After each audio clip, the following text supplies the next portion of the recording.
What happens when you mix hot lava and chicken? I did, and you're about to find out. Uh-oh!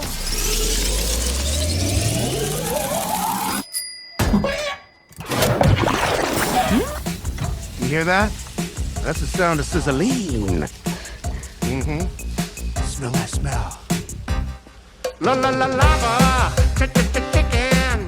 Steve's lava chicken, yeah, it's tasty as hell. Ooh, mamacita, now you're ringing the bell. Crispy and juicy, now you're having a snack. Ooh, super spicy, it's a lava attack.